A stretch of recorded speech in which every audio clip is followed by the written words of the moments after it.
Bismillahirrahmanirrahim. Assalamualaikum warahmatullahi wabarakatuh. Selamat siang, salam sejahtera untuk kita semua. Om Swastiastu, Namo Buddhaya, dan salam kebajikan. Sahabat-sahabat desa dan seluruh pemirsa yang ada di seluruh tanah air. Kami dari Kementerian Desa, PTDI, dan Transmigrasi ingin menyampaikan beberapa hal yang terkait dengan apa yang sekarang kita alami, yaitu adalah dampak dari COVID-19 yang semakin luar biasa, sehingga itu butuh perhatian semua pihak. Lembaga yang sebenarnya ini adalah ad hoc, yaitu membentuk relawan desa tanggap COVID. Dan pada kesempatan yang baik ini sebenarnya kita akan memberikan beberapa contoh yang terkait dengan apa yang sudah dilakukan. Dan Bapak Ibu yang kami hormati, jadi kami akan mengulas beberapa peran khas kepala dusun, ketua RW dan RT. Jadi ini adalah real yang dilakukan oleh teman-teman di lapangan itu. Jadi bagaimana mereka mensikapi apa yang terjadi di desa. Nah, kunci yang pertama adalah mengelola arus data dan informasi. Jadi semua harus terdata, pemetaan data klinis dan dampak ekonominya harus jelas. Karena kita menangani sekaligus ini, menangani tentang bagaimana menjaga kualitas hidup kaitannya dengan kesehatan, yang berikutnya juga tentang ekonomi. Nah, yang berikutnya itu adalah mengelola kendali informasi. Jangan sampai nanti masyarakat menjadi cemas karena informasi-informasi yang tidak jelas. Harus bisa menjelaskan dengan baik bahwa penularan dan sebagainya, pencegahan itu harus jelas kepada masyarakat. Yang berikutnya adalah mengambil inisiatif. Ini penting, mengambil inisiatif yang mitigasi dampak sosial dan dampak ekonomi sekaligus. Jadi bagaimana kalau misalnya dampak sosialnya kegiatan kondisi darurat yang tidak bisa dilakukan, contohnya misalnya keagamaan, kebudayaan, mereka harus memberikan informasi. Jangan sampai nanti terjadi kerumunan, dia harus taat kepada anjuran pemerintah, taat anjuran kepada MUI dan sebagainya. Lalu kegiatan-kegiatan masyarakat yang terdampak ekonomi, yang tadi karena sudah terputus pekerjaannya, bahkan dari luar daerah yang sudah masuk ke desa dan sebagainya, harus pula didata, karena mereka tetap akan punya bagian nanti dari jaring pengaman sosial. Yang berikutnya adalah desa harus memulai membuat peranata sosial baru. Apa yang sesuai dengan kebutuhan-kebutuhan yang ada di desa, agar tidak memunculkan konflik sosial. Contohnya aturan baru dalam menerima tamu, dalam pemakaman, termasuk kegiatan-kegiatan keamanan lingkungan. Itu. Dan di dalam peran khas kepala dusun, ketua RW, RT, dan kepala desa sendiri adalah bagaimana mengkomunikasikan tentang hal itu day by day, real time. Jadi dia harus ada misalnya membuat WA group, mungkin ada yang membuat websitenya dan sebagainya, supaya mereka bisa mengetahui informasi-informasi yang dilakukan oleh desa. Oke. Nah, ini beberapa contoh yang sebenarnya kita ingin melihat kalau misalnya kita mendata tentang dampak sosial, tentang kesehatan masyarakat. Jadi di desa itu sudah harus memulai bagaimana mendeteksi gejala kesehatan. Kita berikan beberapa form yang diberikan kepada relawan desa, lawan COVID-19. Itu adalah misalnya masyarakat itu demam, batuk, sakit tenggorokan, flu, pilek, sakit kepala, sesak napas, suhu badan, dan lain-lain. Dan itu langsung nanti ditandatangani oleh relawan dari desa itu. Jadi ada beberapa data yang memang disiapkan khusus untuk kesehatan itu. Nah, selain itu juga ini adalah cara memudahkan bagaimana kita menilai risiko pribadi terhadap COVID-19. Jadi ada 21 pertanyaan yang nanti bisa mewakili ketika kita mendeteksi di dalam kesehatan masyarakat. Jadi kalau kita golongkan itu adalah potensi tertular di luar rumah. Jadi ada di luar rumah, ada di dalam rumah, dan bagaimana dia menyiapkan daya tahan tubuh atau imunisasi. Jadi imunitasnya mereka itu bagaimana? Itu juga dideteksi melalui pertanyaan-pertanyaan, tetapi semua pertanyaan katanya dengan tidak. Jadi misalnya gini, potensi yang tertular di luar rumah gitu. Misalnya masyarakat akan semua yang mengisi ini, saya pergi ke rumah. Dia pergi atau tidak, ya atau tidak itu. Saya menggunakan transportasi, saya tidak menggunakan masker dan sebagainya sampai rinci itu sampai 21 pertanyaan. Lalu pertanyaan misalnya kaitannya dengan potensi tertular di dalam rumah. Contohnya misalnya saya tidak pasang hand sanitizer di depan rumah, tidak ada sabun. Nah itu berarti nanti jawabannya adalah iya gitu.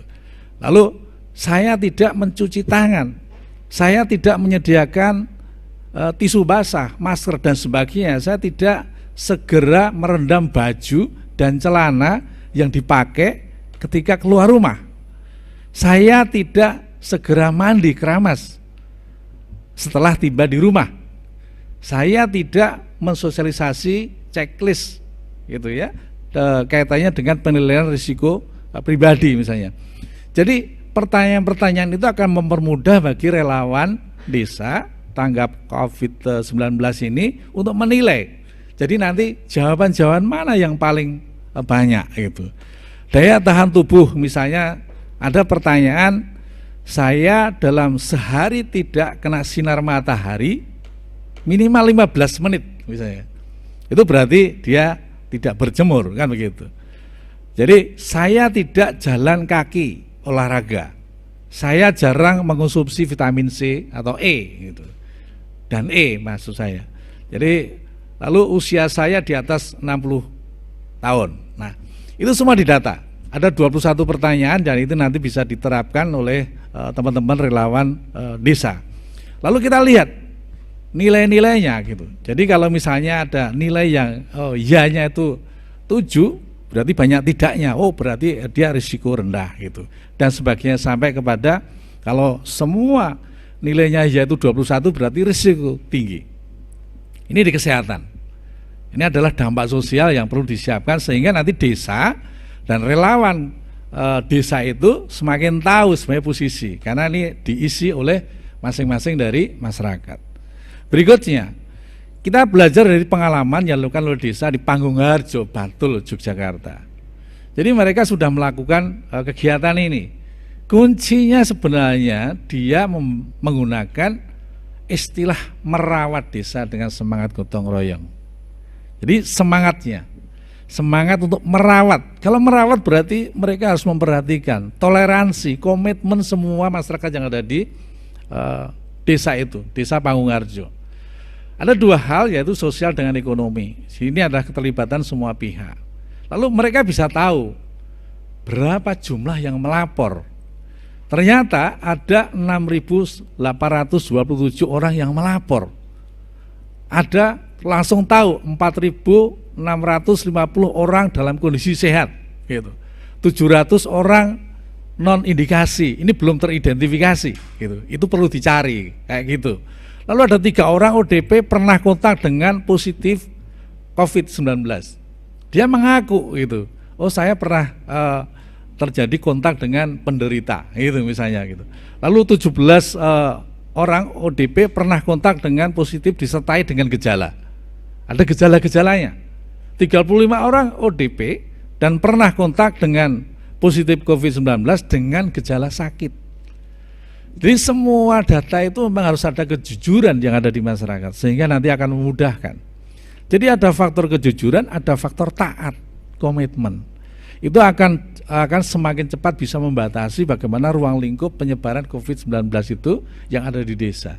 Jadi semua sekarang garda yang paling depan adalah di desa karena desa cakupannya sangat luas sekali. Bapak Ibu yang kami hormati, jadi selain itu adalah bagaimana kita menangani mitigasi tentang ekonomi. Jadi ini juga harus dilakukan oleh desa, menyiapkan logistik tentang ekonomi ini katanya dengan bagaimana masyarakat yang sudah terdampak karena tidak bisa melakukan pekerjaan sesuai dengan aktivitas secara normal. Mereka juga lihat, jadi kalau misalnya masyarakat tidak memiliki pekerjaan, atau memiliki pekerjaan yang terdampak langsung COVID-19 dan dia tidak punya penghasilan sebanyak-banyaknya 1 juta, lalu dia juga tidak ada jaminan sosial, lalu ini dikategorikan apa? Desa membuat kesepakatan, oh ini adalah sangat rentan gitu. Lalu yang berikutnya, yang rentan kayak apa? Yang rentan itu ya dia memiliki pekerjaan dan memiliki penghasilan sebanyak-banyaknya 2 juta per bulan. Dia mempunyai asuransi dan dia mempunyai cadangan ekonomi, tetapi tidak panjang, hanya sampai Maret, kira-kira kalau dijumlah hanya sekitar 2 juta sampai 5 juta. Oh ini rentan, karena nanti begitu sampai pada posisi cadangan ekonominya habis, mereka akan menjadi sangat rentan, kan begitu. Itu harus dijaga. Lalu yang berikutnya cukup rentan. Bagaimana cukup rentan? Berarti dia mempunyai penghasilan sekurang-kurangnya 2 juta per bulan, lalu memiliki asuransi dan memiliki cadangan kurang lebih sampai akhir bulan ini adalah sekitar 5 juta. Jadi mereka masih punya. Ini cukup rentan. Jadi hal-hal ini selalu dilakukan. Mudah-mudahan itu bisa membuat bagaimana penanganan ekonomi kepada masyarakat yang ada di desa. Oke, Bapak Ibu yang kami hormati, jadi ini beberapa contoh yang di dalam desa itu sendiri sebenarnya juga melakukan bagaimana membuat bantuan kepada mereka, bantuan kepada masyarakat yang terdampak tadi. Mereka atur sesuai waktunya, mereka atur sesuai dengan kondisinya. Ada sangat rentan, cukup rentan. Bagaimana kalau misalnya sangat rentan, lalu tidak dapat PKH gitu, itu berarti nanti kasih paket 5 paket gitu kan. Lalu sangat rentan tapi dapat PKH, dikasih 3 paket. Rentan tidak dapat PKH, dia rentan, oh 4 paket, dan seterusnya. Dan itu disepakati oleh desa. Nah, satu desa paket yang dilakukan oleh Panggung Harjo itu cukup lumayan karena bisa memberikan kontribusi terutama di dalam penanganan untuk secara jangka pendek.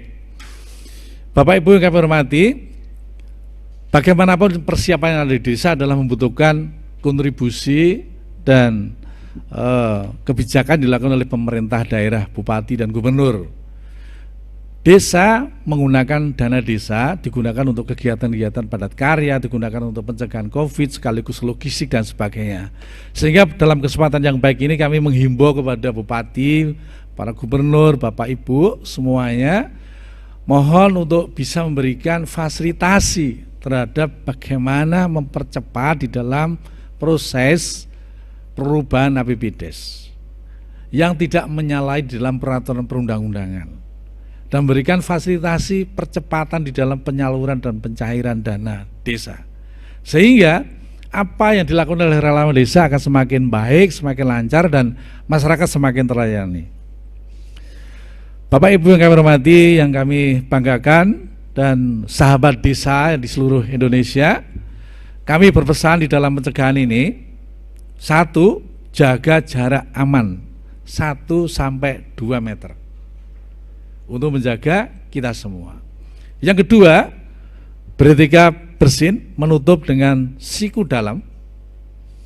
Yang ketiga adalah mencuci tangan dengan sabun dan air mengalir. Yang keempat adalah produktif di rumah, sekolah di rumah, bekerja dari rumah, dan beribadah dari rumah, dan banyak berdoa.